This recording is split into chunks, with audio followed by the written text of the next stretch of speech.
சின்னசலம் doctor Sudha Kannan அஸ்ட்ரோடி நேர அனைவருக்கும் வணக்கம்.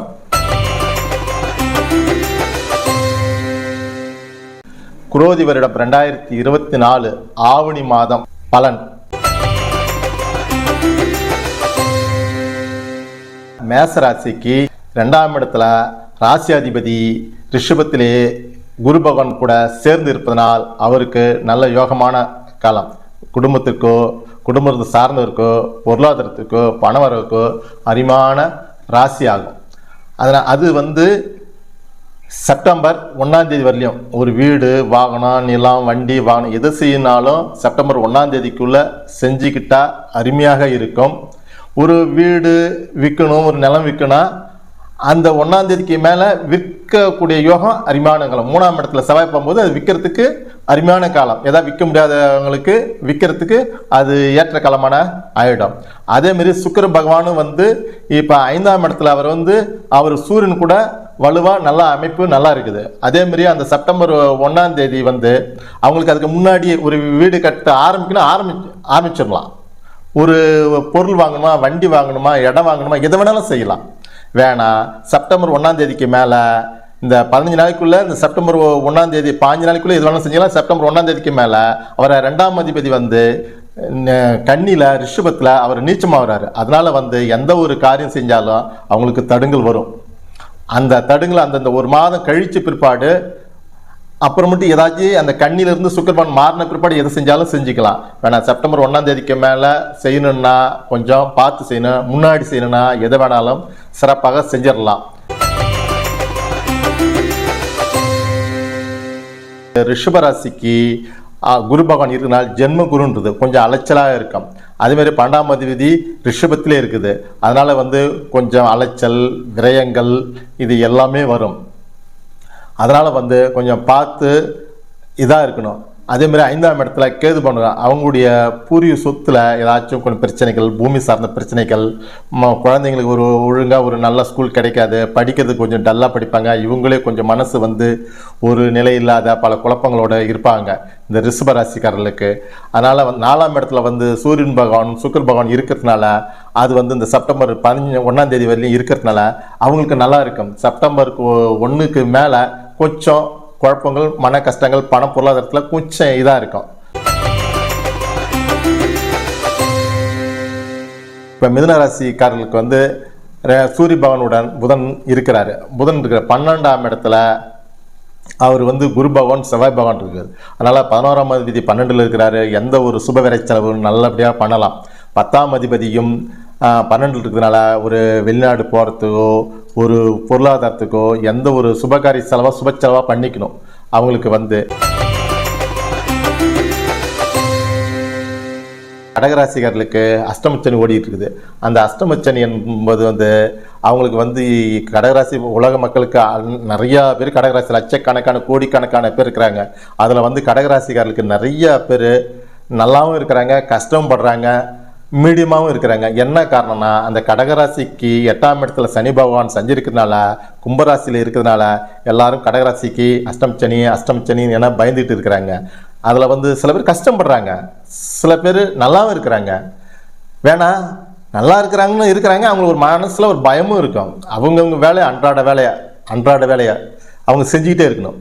புதுசாக எந்த வேலையும் செய்யக்கூடாது. செய்கிற வேலையை அவங்க டெய்லி ரொட்டீன் ஒர்க்கு அவங்களுடைய டியூட்டியை ஒழுங்காக டெய்லியும் செஞ்சுட்டு இருந்தால் சனி பகவான் ஒன்றுமே பண்ண மாட்டார். அதேமாரியா அவருக்கு அஷ்டமத்தில் சனி பகவான் இருக்கிறது மட்டும் சனி மட்டும் வச்சுக்கூடாது. மற்ற கிரகங்கள் அவங்களுடைய அந்த அஷ்டமத்தில் அவங்க நல்ல கிரகங்களா கெட்ட கிரகங்களா இருந்துன்னா நல்ல கிரகம் தான் நல்லாவே செழிப்பாக இருக்கும். அவங்களுக்கு அவங்களுடைய பிஸ்னஸோ தொழிலோ வேலையோ எந்த பாதிப்பும் வராது. அதே கெட்ட கிரகங்கள் இருந்தால் பாதிப்பு கண்டிப்பாக தரும். அதனால் என்ன பண்ணணும்னா நீங்கள் பக்கத்தில் ஒரு அஸ்ட்ராலஜியில் நீங்கள் போய் பார்க்கணும். எனக்கு அஷ்டமச்சனி நடக்குது, எனக்கு நன்மையான காலமா இல்லை கஷ்டமான காலமா, இல்லை ரொம்ப பாதிக்குதா இல்லை பாதிப்பு குறைவா, இது எல்லாமே அவங்க ஜாதகத்தில் தசாபுத்தி எப்படி இருக்குது, மற்ற அந்த கட்டங்கள் 12 கட்டத்தில் கிரகங்கள் அமர்வு எப்படி அமர்ந்துருக்குது, நல்ல அமைப்பில் இருக்குதா கெட்ட அமைப்பில் இருக்குதா, தசாபுத்தி நல்லா இருக்குதா, இது எல்லாமே பார்க்கணும். கடகராசிக்காரர்களுக்கு ரொம்ப இப்போ கடகராசிக்காரங்களுக்கு தான் அஷ்டமச்சனின்றது ஒரு பெரிய பயம், ஒரு தாட்டு. அந்த பயமும் தாட்டும் நீங்களே ஏற்படுத்திக்க தேவையில்லை, நீங்களே பயப்படணும் அவசியம் இல்லை. அவங்க ஜாதக கட்டத்தில் கிரகங்கள் 12 கட்டத்தில் நல்ல பொசிஷனில் இருக்குதா, கெட்ட பொசிஷனில் இருக்குதா, கெட்ட கிரகங்கள் அதிகம் பாதிப்பு தருதா, நல்ல கிரகங்கள் பாதிப்பு தருதா, நல்ல தசாபத்தி ஓடுகிறதா, கெட்ட தசாபத்தி ஓடுகிறதா, இது எல்லாமே ஆராய்ஞ்சு பார்த்து தான் கடகராசிக்கு நீங்கள் வந்து முடிவு எடுக்கணும். நீங்களே முடிவு எடுத்துக்கூடாது. 11ஆம் இடத்துல குரு பகவான் இருக்கிறாரு, செவ்வாய் பகவான் இருக்கிறாரு. நல்ல அமைப்பு தான் அவங்களுக்கு, நல்ல அமைப்பு. அது வந்து ஓரளவுக்கு நல்ல அமைப்பு தரும். 2ஆம் இடத்துல சூரிய பகவான் ஆட்சி பெற்றிருக்கிறாரு. 11ஆம் இடத்துல குருவும் செவ்வாய் இருக்கிறாரு, அது நல்ல இடத்துல இருக்கிறாரு. அது வந்து செப்டம்பர் 1ஆம் தேதி வரைக்கும், செப்டம்பர் 1ஆம் தேதிக்கு பிற்பாடு கொஞ்சம் கிரகங்கள் வந்து செவ்வாய் பகவான் மாறுகிறாரு, சுக்கிர பகவான் மாறுகிறாரு. அதனால் சில விஷயங்கள் தன்னுடைய பொருளாதாரத்திலேயோ இல்லை இதெல்லாம் மற்ற குறைகள் இருக்கு. அது அப்பப்போ அந்த மாத பலன், இந்த மாத பலன் வந்துக்கிட்டே இருக்கும், போய்கிட்டே இருக்கும். ஏன்னா குரு பகவான் வந்து அவர் இருக்கிறாரு, அவர் பார்க்குற இடம் நல்லா இருக்கும். சுக்கிர பகவான் ஒரு மாதம் இருப்பார், செவ்வாய் பகவான் 1.5 மாதம் இருப்பார், புதன் பகவான் 1 மாதம் இருப்பார். இவங்களாம் அந்த மாத பலனும் போது அந்த மாதத்துக்கு உண்டானது அவங்க தந்துட்டு போயிட்டே இருப்பாங்க. அவங்களும் தந்து தான் ஆகணும். அந்த மாதத்தை நல்ல இடத்துல இருந்தாலும் நல்லா அள்ளி தருவாங்க. கொஞ்சம் சரியில்லாத இடத்துல இருந்தால் அவங்களுக்கு கொஞ்சம் பொருளாதாரத்தில் கொஞ்சம் பின் விளைவு, கொஞ்சம் அவங்க எதிர்பார்த்தது கிடைக்காது, எதிர்பார்த்து நடக்காது, கிடைக்காது. அதான் அவசரம். அந்த மாத பலன் தாண்டிடுச்சுன்னா அவங்க கண்டிப்பாக கிடைக்கும். ராசியும் அப்படி தான். ஒவ்வொரு ராசிக்காரங்களுக்கும் இந்த சந்திரபவன் எல்லா 12 கட்டத்தையும் சுற்றிட்டே வருவார் 2.25 நாள். அதனால் வந்து அந்த மனசும் ஒருத்தருக்கு இன்றைக்கி நல்லா இருக்கும், நாளைக்கு கஷ்டமாக இருக்கும், நாளான்னைக்கு நல்லா இருக்கும், இப்படின்னு மாற்றி மாற்றி தான் வந்துட்டு இருக்கோம். சிம்ம ராசிக்காரர்கள் தன்னுடைய ராசியை ஆட்சி பெற்று சுக்கிரனோட சேர்ந்து நல்லாவே இருக்கிறாரு. புதன் பகவானும் இருக்கிறாரு, 11ஆம் அதிபதியும் நல்லாவே இருக்கிறாரு, ராசி அதிபதியும் ஸ்ட்ராங்காக இருக்கிறாரு, குரு பகவானும் நல்லா இருக்கிறாரு. அப்படி இருக்கும்போது அவங்க வந்து 10ஆம் இடத்துல ஸ்ட்ராங்காக இருக்காரு. இந்த சிம்ம ராசிக்கு அருமையான ஏற்றமான காலம். அவங்களுக்கு என்ன நினைக்கிறாங்களோ என்ன செய்கிறாங்களோ தாராளமாக செய்யலாம். அவங்களுக்கு அருமையான இந்த மாதத்தில் வந்து அவங்களுக்கு நல்லா இருக்குது. என்ன செப்டம்பர் 1ஆம் தேதிக்கு மேலே அவர் 2ஆம் இடத்துக்கு போகிறாரு. 2ஆம் இடத்துக்கு 10ஆம் தேதி போகும்போது கொஞ்சம் அவங்களுக்கு தொழில் வந்து அவங்க நினச்ச மாரி சில பேர் முன்னாடியே அமைச்சிக்கணும். செப்டம்பர் 1ஆம் தேதிக்கு மேலே ஒரு தொழில் அமைக்கணுமா, ஒரு கடை அமைக்கணும், ஒரு வீடு புது வீடு குடி போகணும், ஒரு வாடகை வீட்டுக்கு போகணும் அப்படின்னு கொஞ்சம் பார்த்து போகணும். புரியுங்களா? ஏன்னா இந்த கிரகங்கள் இருக்கும்போது நல்லா சந்தோஷமாக இருப்பாங்க. அந்த கிரகங்கள் தன்னுடைய வலு குறையும் போது அவங்க போகும்போது அவங்களுக்கு ஒரு நிம்மதி இல்லாத, ஒரு திருப்தி இல்லாத, ஒரு இன்னும் ஏதோ ஒரு குறையாக இருக்கிற மாதிரி நினைப்பாங்க. அவ்வளோதான் அவசரம், வேறு ஒன்றும் இல்லை. அதுக்கு என்ன பண்ணணும், நீங்கள் செப்டம்பர் 1ஆம் தேதிக்குள்ளே போகணும். ஏன்னா ஆவணி மாதம் வந்து இந்த ஒரு மாதம் தான் நல்ல ஒரு அமைப்பு இருக்குது. ஆவணி பிற்பாடு புரட்டாசி மாதத்தில் போகிறதுக்கு கொஞ்சம் யோசனை பண்ணுவாங்க, வீடு கடைக்கால் எடுக்கிறதுக்கு யோசனை பண்ணுவாங்க. இப்படிலாம் ஒரு காரணங்கள் இருக்குது. கன்னி ராசிக்காரர்களுக்கு வந்து ஜென்ம கேது ஓடிட்டு இருக்குது. ஜென்ம கேது ஓடுறதுனால அவங்களுக்கு எப்பயுமே ஒரு குழப்பமாக இருக்கும். இப்போ எதை செஞ்சாலும் எனக்கு வந்து ஒரு சரியான ஒரு இது கிடைக்கலையே, ஒரு நல்ல ஒரு செலெக்ஷன் கிடைக்கலையே, ஒரு குழப்பமாக இருக்கிறான். அதேமாரியே வந்து அவங்களுக்கு வந்து கன்னிராசிக்கு 9ஆம் இடத்துல குரு பகவான் இருக்கிறாரு, செவ்வாய் பகவான் இருக்கிறாங்க. இந்த குரு பகவான் இவங்க சில பேர் ஒரு கடன் வேணும், எனக்கு பணம் வேணும் அப்படின்னா கேட்ட இடத்துல பணம் கிடைக்கும். அவங்க ஒரு தொழில் பிஸ்னஸ் பண்ணணும், ஒரு வீடு கட்டணும், ஒரு இடம் வாங்கணும், இது கண்டிப்பாக பணம் கிடைக்கும். அவங்க தாராளமாக இந்த கடத்தை வாங்கி சுப கடனை ஆக்கிக்கணும். வேணாம், சுப கடன் இல்லாத தேவையில்லாதக்கு கடன் வாங்கி வீட்டில் அந்த பணம் வச்சா விரயமாகிடும், செலவாகிடும், அந்த கடன் அடைக்க முடியாது. நீங்கள் இந்த கடன் வாங்குகிற கடன் வந்து சுப செலவாக நீங்கள் தாராளமாக பண்ணலாம், கேட்டால் கிடைக்கும், கடன் கிடைக்கும். என்ன மனசில் ஒரு பயம், ஒரு பதட்டம் இந்த கன்னி ராசிகளுக்கு இருக்கும். வேறு ஒன்றும் பயப்பட தேவையில்ல. அதேமாரி துளாராசிக்கு வந்து துளாராசி பகவான் வந்து சூரியன் கூட சிம்மத்தில் ஸ்ட்ராங்காக வலுவாக நல்ல அமைப்பில் இருக்குது.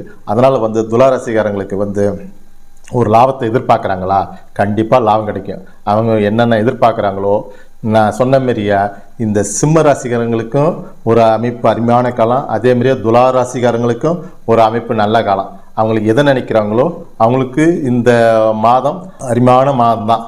எந்த ஒரு காரியம் சூப்பராக செய்யலாம். வீடு, வண்டி, வாகனம், எல்லாம் பூமி, சொத்து என்ன பண்ணணுமோ சுபமான ஒரு பண்ணிக்கலாம்.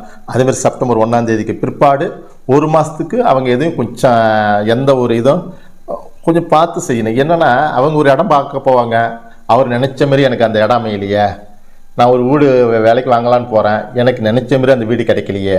ஒரு பொண்ணு பார்க்க போகிறாங்க, எனக்கு பிடிச்ச மாரியா ஒரு பொண்ணு படித்ததா அப்படின்னு கிடைக்கலையே. அவங்களுக்கு ஏதோ ஒரு குறையாக தெரியும். வேணா கிடைக்கும், கிடைக்கிறது வந்து வீடாக இருந்தாலும் கிடைக்கும், பொண்ணாக இருந்தாலும் கிடைக்கும், நிலமாக இருந்தாலும் கிடைக்கும். என்ன அவங்க மனசுக்கு நினச்ச மாரி கிடைக்காது. அந்த ஒரு மாதம் தாண்டிய பிறப்ப பார்த்துக்கலாம். அதனால் நீங்கள் ஒன்றும் பயப்பட தேவையில்ல. வேணாம், துளாராசிக்கு வந்து அப்படி பார்க்கணுன்னா செப்டம்பர் 1ஆம் தேதிக்கு முன்னாடி எதாக இருந்தாலும் பார்த்துக்கணும்.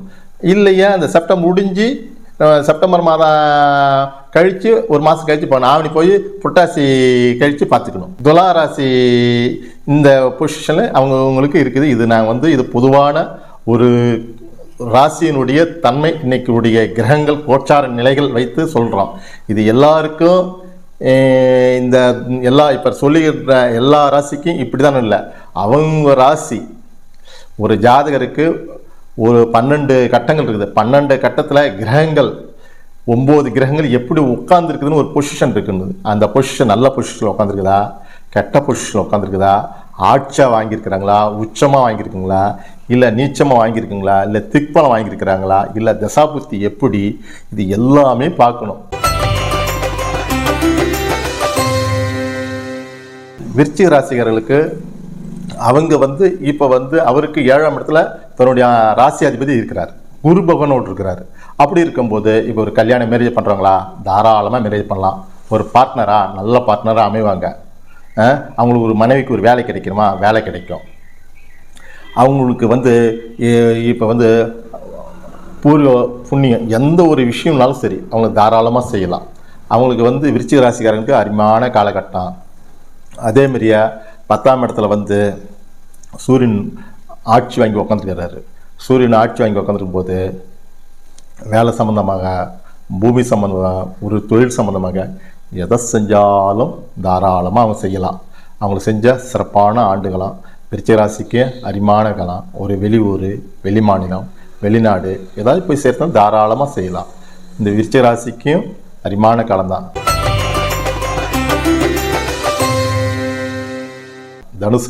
தனுசு ராசி நேயர்களுக்கு வந்து அவங்க வந்து ராசி அதிபதி வந்து 6ஆம் இடத்துல இருக்கிறாரு. அவங்க 6ஆம் இடத்துல உட்காந்துருக்கும் போது அவங்க வேலை சார்ந்த விஷயத்தில் அவங்க வேலை எந்த வேலைக்காச்சும் ட்ரை பண்ணுறாங்களா, அந்த வேலைக்கு முயற்சி பண்ணுறாங்களா, அவங்க பரிட்சை எழுதுறாங்களா, அவங்களுக்கு சப்போர்ட்டாக கிடைக்கும். வேலை சார்ந்த விஷயத்தில் வேணால் சில கடன், தேவையில்லாத கடன் வரும். அந்த கடன் விஷயத்தில் அவங்க கொஞ்சம் ஜாக்கிரதையாக இருக்கணும். கடன் தேவையில்லாத கடன் உண்டாகக்கூடாது. சின்ன சின்ன ஆஸ்பத்திரி செலவு வந்தால் போய் பார்த்துக்கணும். சில பிரச்சனை வம்பு வழக்கு தேவையில்லாத யார்ட்டையும் வம்பு வழக்குக்கு போகக்கூடாது. 3ஆம் இடத்துல சனி பகவான்றதுனால தனுசு ராசிக்கு இருக்கிறதுனால அவங்க எந்த ஒரு முயற்சி செய்தாலும் நல்லா இருக்கும். அதேமாரியே வந்து அவர் தனுசு ராசி ரொம்ப பாக்கியாதிபதி சூரியன் ஆட்சி பெற்றிருக்கிறாரு. இப்போ வேலை சம்மந்தப்பட்ட இவங்க ட்ரை பண்ணாங்கன்னா தனுசு ராசிங்களுக்கு நல்ல ஒரு வேலை அமைப்பு, ஏற்றகமான காலம். ஒரு எந்த அப்பாவுக்கு ஒரு நல்ல ஒரு பொசிஷன், அவருக்கு ஒரு வருமானம், காசு, பணம், செல்வாக்கு எல்லாம் வரும். இவங்களுக்கு அப்பாவால் நல்ல இதெல்லாம் நடக்கும். எதை நினைக்கிறாரோ அப்பா அவருக்கு தேவை ஒரு தொழில் அமைச்சு தரணுமா தொழில் அமைச்சு தருவார். இந்த அமைப்புக்கெல்லாம் நல்லாவே ஒரு அமையும். அதேமாரியா மகர ராசிக்கு 7 சனி ஓடிக்கிட்டு இருக்குது. இந்த 7 சனி நம்மது ஐயோ எனக்கு 7 சனியே அப்படின்னு இந்த மகர ராசிக்காரர் சொல்கிறாங்க. மகர ராசிக்காரங்க 7 சனி ஓடிட்டு இருக்குது. நான் இப்போ ஏற்கனவே கடகராசி சொன்ன மாரியா அவங்கள அஷ்டமத்து சனிக்கு எப்படி நான் சொன்னணும் அதே தான் இந்த மகர ராசிக்கும் சரி, கும்பராசிக்கும் சரி, மீனராசிக்கும் சரி. இப்போ மகர ராசிக்காரங்க அப்படின்னா 7 சனியா, இப்போ 7 ஆண்டு எதுவும் செய்யக்கூடாது. 7 வருஷம் இந்த சனி பகவான் தான் கர்மக்காரனும் அவரே தான், தொழில்காரனும் அவர் தான். இந்த மகர ராசிக்காரருக்கு வந்து சனி பகவான் வந்து 2ஆம் இடத்துல இருக்காரு. தன்னுடைய 2ஆம் இடத்துல போது குடும்பத்துக்கும் ஓடி ஓடி பாடுபடுவார். எந்த ஒரு காரியம் செஞ்சாலும் சரி. இந்த 7 சனியில் வந்து எப்பயுமே சரிங்க, தன்னுடைய வேலை அவங்க வேலையை பர்ஃபெக்டாக செய்யணும். அந்த வேலையை வந்து நம்ம ரெஸ்ட் எடுக்கலாம், ஓர சுற்றலாம், தூங்கிட்டு இருக்கலாம் அப்படின்னா கடன் தான் வரும். வேலை நிம்மதி இருக்காது. செய்கிற வேலை ஒழுங்காக போனால் அந்த வேலையை அவங்க டிஸ்மிஸ் பண்ணிவிடுவாங்க. வேலையில் வந்து அதிகம் இது பண்ணிவிடுது. 2ஆம் இடத்துல வந்து சனி கும்பத்தில் இருக்கிறதுனால வாக்கில் சனின்னு சொல்லுவாங்க. அந்த வார்த்தையில் வந்து உடையக்கூடாது. ஒருத்தரை பற்றி சொல்லக்கூடாது. முதலாளி சரியில்லை, இல்லை மேனேஜர் சரியில்லை, இல்லை அந்த வேலைக்காரன் சரியில்லை அப்படின்ற ஒருத்தரை பற்றி ஒருத்தர் சொல்லக்கூடாது, குடும்பத்தை பற்றியும் சொல்லக்கூடாது, நண்பர்கள் பற்றியும் குறை சொல்லக்கூடாது. செல்லில் அப்படியே ஆன் பண்ணிட்டு பேசிகிட்டே இருப்பாங்க, அவனை பற்றி குறை சொன்னால் அவனுக்கு நேராக லைவ் போகும். அதே மாதிரிலாம் இன்றைக்கி இருக்குது. அதனால் வந்து யாருக்குமே ஒருத்தரை பற்றி ஒருத்தர் தாழ்வாவோ குறைவாவோ பகையாவோ பேசக்கூடாது. அவன் நல்லவனா கெட்டவனா யாராக இருந்தாலும் சரி, உன்னால் முடிஞ்ச நல்லது சொல்லு, இல்லைன்னா சொல்லாத விட்டுடுங்க. வேணாம் நீங்களே வார்த்தை கொடுத்து வாய் கொடுத்து மாட்டிக்குவீங்க. அதனால் வந்து மகர ராசிக்காரங்களுக்கு 7 சனின்றது பயப்பட தேவையில்ல. உங்கள் கட்டத்தில் வந்து மகர ராசிக்காரங்களுக்கு எப்படி தசாபுத்தி எப்படி ஓடி இருக்குது, 12 கட்டத்தில் கிரகங்கள் எப்படி அமர்ந்துருக்குது, இது நல்ல அமர்வில் இருந்ததுன்னா அதே மகர அமர்ந்துன்னா நீங்கள் பயப்பட தேவையில்ல. இந்த சனி பகவான் வந்து இந்த 7.5 வருஷத்தில் உங்களுக்கு முன்னாடி கொடுத்தாரா, இல்லை 2 வருஷத்தில், இல்லை நடுவில் கொடுத்தாரா, இல்லை இப்போ கொடுப்பாரா எப்படின்றது வந்து இந்த சனி பகவான் தான் ஒருத்தருக்கு 7 சனி கஷ்டத்தையும் கொடுப்பாரு, போகும்போது அள்ளி கொடுத்துட்டு போகிறவரும் அவரே தான். ஒரு நிலம் வாங்குறியா 3 தலைமுறைக்கு அந்த சொத்து அழியாது, அவர் தான் கொடுத்தாகணும். எல்லாரும் 7 சனி, சனி வந்துட்டாரு, 7 சனி 7 சனி 7 சனி 7 சனியில் தான் சில பேருக்கு கஷ்டத்தையும் கொடுப்பாரு, அதே மாதிரி கஷ்டத்தை கொடுத்துட்டு போகும்போது நல்லதும் அள்ளி கொடுத்து போவார். சில பேருக்கு முன்னாடி நல்லது கொடுப்பாரு, பின்னாடி கஷ்டத்தை கொடுப்பாரு. சில பேருக்கு முன்னாடி கஷ்டத்தை கொடுப்பாரு, பின்னாடி நல்லது கொடுப்பாரு. குரு பகவானும் செவ்வாய் பகவானும் நல்லா இருக்கிறாரு, 2 பேர் சேர்ந்து இருக்கிறாங்க. அவங்க வந்து தன்னுடைய பூர்வீக சொத்துலையோ இல்லை பிள்ளைங்களாலேயோ அவங்களுக்கு நன்மையான காலம், ஏற்றமான காலம். ஒரு நண்பர்களாலும் சரி, ஒரு இப்போ குழந்தைங்களுக்கு ஒரு கல்யாணம் ஆகக்கூடிய காலங்களா கல்யாணம் பண்ணிக்கலாம். ஒரு வேலை உள்ள பிள்ளைங்களுக்கு வேலை கிடைக்கலையா வேலை கிடைக்கும், குழந்தை இல்லாதவங்களுக்கு குழந்தை கிடைக்கும். இந்த அருமையான காலம் தான் ஓடிக்கிட்டு இருக்குது.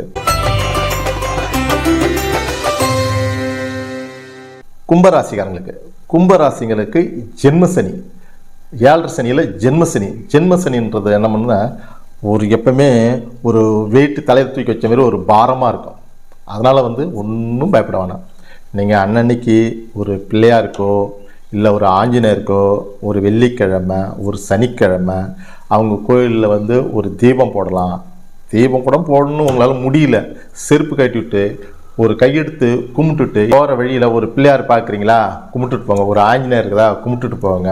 அதேமாரியா ஒரு இல்லாத ஏழைங்களுக்கு ஒரு ஊனம் முடுவம், ஒரு இப்போ துப்புரவு பணியாளர்னு சொல்கிறாங்க, இந்த ரோடு கூட்டுறவங்க, ஒரு பிச்சைக்காரன், இவங்களுக்கெல்லாம் உங்களால் முடிஞ்சுது ஒரு 5 ரூபா ஒரு 10 ரூபா ஒரு கூட அது ஒரு டீ வாங்கி சாப்பிட்றாங்க, ஒரு பன்னு வாங்கி சாப்பிட்றாங்க, ஏதோ ஒன்று சாப்பிட்றாங்க. அவங்க வந்து மனசார வந்து கொடுக்கும்போது ஐயோ கடவுளே மவராசா நல்லா இருப்பான் அப்படின்ற ஒரு வார்த்தை சொல்லும்போது உங்களுக்கு நன்மையான இதாக இருக்கும். ஒரு இல்லாதவங்களுக்கும் நீங்கள் ஒரு செய்யுங்க, அது அருமையான காலகட்டங்கள். ஒரு காக்காவுக்கு ஒரு ஏதோ ஒரு சாப்பாடு தயிர் சாதமோ ஒரு மிச்சரோ ஏதோ ஒன்று பண்ணுங்கள். நாய்களுக்கு அதேமாரி ஒரு பிஸ்கட்டோ ஏதோ ஒன்று செய்யுங்க. உங்களுக்கு வரக்கூடிய தாக்கங்கள் கஷ்டங்கள் எதாக இருந்தாலும் இது பண்ணும் தீர்ந்து போடும். வேலைன்னு ஓடிட்டு இருங்க. புதுசாக ஒரு வேலை ஆரம்பிக்கின்றது வந்து உங்கள் ஜாதகட்டத்தில் கிரகங்கள் வந்து நல்ல பொசிஷனில் இருக்குதா, இந்த சனி பகவான் கூட நல்ல சுபமான ஒரு இப்போ வந்த சனி கூட ஏற்கனவே உங்கள் கட்டத்தில் சுபமான கிரகங்களா கெட்ட கிரகங்களா, சுபமான கிரகங்கள் தான் நல்லதே செய்யலாம். நீங்கள் 7 சனி பற்றி பயப்பட, ஜென்ம சனி ஒரு பயம் பதட்டம் இருக்கும், இருந்தாலும் அந்த பயம் பதட்டம் இருந்தாலும் உங்கள் கட்டத்தில் கிரகங்கள் வந்து கும்பராசிக்கு சுப கிரகமாக இருக்குதா, ராசியில் கெட்ட கிரகங்களாக இருக்குதா, ஒரு கிரகம் இருக்குதா, 2 கிரகம் இருக்குதா, 3 கிரகம் இருக்குதா, நல்ல கிரகமா கெட்ட கிரகமா, தசாபுத்தி நல்லா இருக்குதா, இது எல்லாமே பார்த்து உங்களுக்கு வந்து இல்லை இப்போ நல்லா இருக்குதா, இல்லை அடுத்த 7 சனி மீன ராசிக்கு வரும்போது நல்லா, இதெல்லாம் அவங்கவுங்க ராசிக்கு. இந்த 7 சனி பகவான் வந்து சனி பகவான் வந்து இப்போ ஒரு கும்பராசினா அவருக்கு ஜென்மசனி, அவருக்கும் ஜென்மசனி சொல்லுவாங்க, 7 சனி சொல்லுவாங்க. மகர ராசிக்கும் 7 சனி சொல்லுவாங்க, மீனராசிக்கும் 7 சனி சொல்லுவாங்க. சொன்னாலும் இந்த 3 ராசிக்காரர்களும் அவங்களுக்கு 7 சனின்னு தான் சொல்லுவாங்க. இப்போ கும்பராசி 7 சனின்னும் போது அவங்க கட்டத்தில் கிரகங்கள் எப்படி உட்காந்துருக்குது, சூரியன் எப்படி உட்காந்துருக்கிறாரு, செவ்வாய் எப்படி உட்காந்துருக்கிறாரு, புதன் எப்படி உட்காந்துருக்கிறாரு, எல்லாமே பார்க்கணும். குரு எப்படி உட்காந்துருக்காரு, சுக்கரன் எப்படி உட்காந்து, சனி எப்படி உட்காந்துருக்காரு, ராகு பகவான் எப்படி, கேது பகவான், இது எல்லாமே நவகிரக கோள்கள் அனைத்தும் அவங்க ஜாதக கட்டத்தில் எப்படி உட்கார்ந்துருக்குறாங்க. ஆவணி மாதத்துக்கு வந்து அவருக்கு 4ஆம் இடத்துல வந்து குரு பகவான் செவ்வாய் பகவான் இருக்கிறாரு, நல்ல ஒரு ஸ்தானத்தில் உட்காந்துருக்கிறாரு. அவங்க இப்போ திடீர்னு ஒரு இடம் வாங்கலாம், ஒரு வண்டி வாங்கலாம், ஒரு வீடு வாங்கலாம், இது எல்லாமே நல்லா இருக்குது. அவங்களுக்கு தசாபுத்தி நல்லா இருக்குதுன்னு பார்த்துக்கிட்டு அவங்க கட்டத்தில் கிரகங்கள் நல்லா இருக்குதுன்னு பார்த்துக்கிட்டா இது செஞ்சால் நல்லா இருக்கும். அவங்களுக்கு இப்போ இந்த 7 சனியில் வந்து இடம் வாங்குற அமைப்பு இருக்குது. ஐயோ 7 சனி வாங்கக்கூடாது, இப்போ வாங்குற சொத்து கண்டிப்பாக 3 தலைமுறைக்கு அழியாது. அது 4ஆம் இடத்துல வந்து செவ்வாய் பகவான், பூமிக்காரகன் செவ்வாய் பகவான் உட்காந்துருக்கிறாரு, குரு பகவானும் உட்காந்துருக்கிறாரு, லாவாதிபதி.